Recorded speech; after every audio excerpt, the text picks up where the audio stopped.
બોલો ચામુંડા માતાની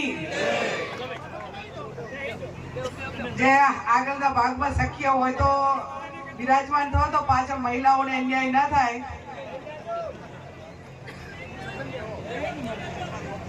ખાલી 5 જ મિનિટની અંદર પ્રોગ્રામ પૂરો કરવા માટેની ગણતરી છે. ઘણી રાહ તમે જોઈ છે, પણ માસ્ટરોના હાથમાં આયોજન હોય એટલે 5 કલાક તો એમણે નક્કી જ કરેલા છે. કેમ કે એ તો એમને રાબેતા મુજબ છે. એ ઝીણામાં ઝીણી ખબર રાખે ને ઝીણામાં ઝીણું જે પ્રોગ્રામ પહેલેથી નક્કી કર્યો હોય પ્રમાણે ચાલે. સ્વ ડિસિઝન ના લઈ કે જેમ કે મારા ઉપર કઈક પ્રોગ્રામની વાત આવે એટલે એ વાતમાં પણ રાઈટ છે. સરસ મજાના કાર્યક્રમમાં માનતા પૂરી કરવાની છે. શ્રાવણ મહિનો ઉતર્યો છે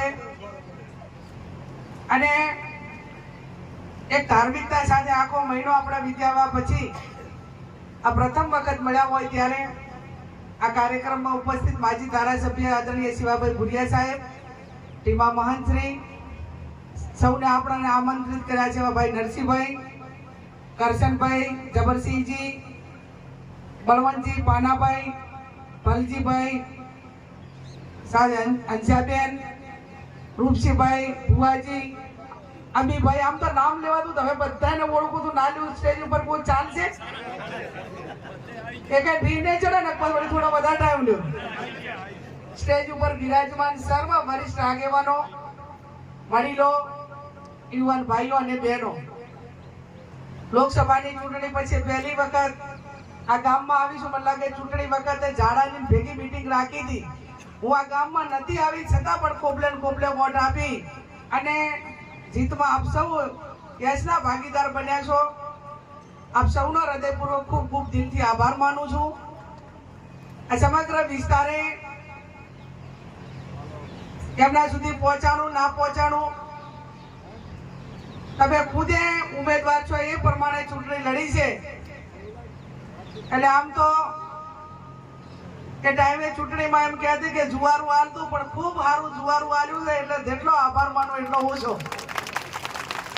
તમે ઝઘડો કરી નોખા પડો, નોખું કરો, અલગ થો તો પછી વડીલો ઘરના જે છે એમ કે રીમાં કઈ માપે ના આપે, એમ જેવું આપે એવું. એમ કે ઝઘડાનું રૂપ ઝઘડાના ઓલામાં જ હોય, પણ લાગણીથી નોખા થો ને આમ બધા વડીલો એમ કે તો દુવારું પણ સારું મળે છે. મને એ વાતો આ વાત ઉપરથી નક્કી થયું.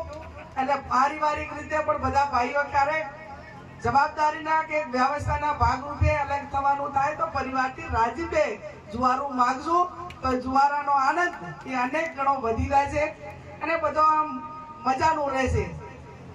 કે આ તો રાજકીય જુવારું હતું, પણ રોજંદારનો આપણો પરંપરાગત રીતે પણ એ પ્રમાણેનો દરેક યુવાનો આ પ્રમાણે ઘરના વડીલોની માન મર્યાદા રાખે એવી અપેક્ષા તમારા બધાની જોડે રાખું અને રાહે બધા ચાલજો. બહેનો મોટી સંખ્યામાં ઉપસ્થિત છે. ભાઈ નરસિંહભાઈ દુઆ અને દવા, મહેનત, મજૂરી આ ચૂંટણીઓના ગમે એક ક્ષેત્રની અંદર હોઈએ ત્યારે થતું હોય છે. નરસિંહભાઈની માતૃશ્રીએ હું પહેલી એમના ઘરે ગઈ ત્યારે લડવા માટેની પણ એટલું બધું નક્કી નતું, કઈ ટિકિટનું કઈ ફાઇનલ નતું. લડવું ના લડવું, લડવું ના લડવું, માગવી ના માગવી, આવી જ્યારે વાતો થતી હતી એ ટાઈમે એમના માતૃશ્રીએ કીધું કે બેન ચૂંટણી બે ધડકથી લડી લેવાની છે, ટિકિટે તમને મળવાની છે. પહેલામાં પહેલું ઝોકડું માં ચામુંડા માએ હું દેવીએ હું કરીશ. નિખાલસ વાત. નરસિંહભાઈ માનતા કરે તો કઈક સ્વાર્થ ગણાય, પણ એમને માતૃશ્રીનો કોઈ સ્વાર્થ નથી, માત્ર ભાવ છે.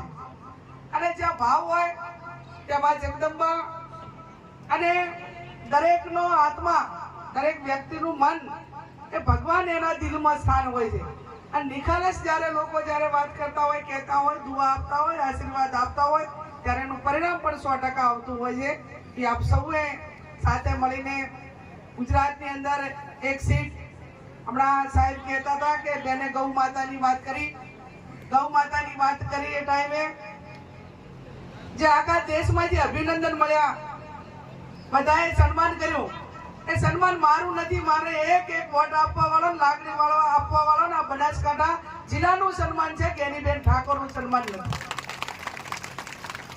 દરેક સમાજના યુવાનો કોમેન્ટ કરતા હતા અને એમાં લખતા હતા કે જેણે મેં વોટ મને આપ્યું હોય એમ લખતા હતા કે મારું વોટ આપ્યું સફળ થયું, મારો બહુ વોટ આપ્યો સુધરી ગયો, આ બેનને જે વોટ આપ્યું મારું ઉગી નીકળ્યું. અને ક્યાંક કોઈ ના પાડું એ અફસોસ કરીને પણ એમ કહેતા હતા કે ખરેખર મારે આપવું જોતું તો નથી, વોટ આપી શક્યો, દિલગીરી વ્યક્ત કરું છું, પણ બેનને ખૂબ ખૂબ અભિનંદન આપું છું. એક તંદુરસ્ત લોકશાહીના દર્શન એ તમામ સોશિયલ મીડિયાના માધ્યમથી વડીલોના આશીર્વાદથી થયા. હું ભગવાન પરમાત્મા કૃષ્ણ કનૈયાને પ્રાર્થના કરું કે ગૌ માતા માટેનો પ્રેમ આપણો વર્ષોથી સદીઓથી મેં ક્યાંક ધાર્મિક રીતે આસ્થા રીતે સંત પાસે સાંભળેલી વાત છે કે 84 લાખ અવતારો પૈકીમાં 84 લાખ અવતારમાંથી આપણને માણસનો અવતાર મળે. કેટલા 84 લાખ સાહેબ તમને ખબર હશે હે? અને 84 લાખ યોનિમાંથી આપણે ફરતા ફરતા જ્યારે માણસનો અવતાર આપણને મળવાનો હોય ત્યારે લાસ્ટમાં લાસ્ટ આપણે ગૌ માતાની યોનિમાંથી આપણે જન્મ લેવાનો થતો હોય છે. એટલે આપણે એને ગૌ માતાને માતા તરીકે કહીએ છીએ. છેલ્લામાં એના પછી માણસને મનુષ્ય અવતાર મળતો હોય છે. એટલા માટે જ આપણે એને એટલો પ્રેમ કરતા હોઈએ છીએ. આપણે દર વખતે કહેવત ઘણી વખત સાંભળેલી વાત છે કે દીકરીને ગાય દોરે ત્યાં જાય. આવી વાત છે ને, દીકરી હોય અને ગાય હોય અને આપણે સરખું બીડું આપ્યું છે કે દીકરીને ગાય દોરે ત્યાં જાય. આ કળયુગમાં ક્યાંક ટેકનોલોજીની આડઅસર, ક્યાંક આધુનિકતા, એમાં ક્યાંક આપણી બેન દીકરી ક્યાંક કદાચ ભૂલ કરતી છે, પણ ગાય આજે પણ ભૂલ કરતી નથી. એ પરંપરાને ક્યાંક તો થોડા ઘણી એનું લાંચન લગાડ્યું હોય તો મેં કીધું એમ ક્યાંક આપણી બેન દીકરી એની ઉંમર હોય, નાદાની હોય કે ક્યાંક ને ક્યાંક ભૂલ કરે.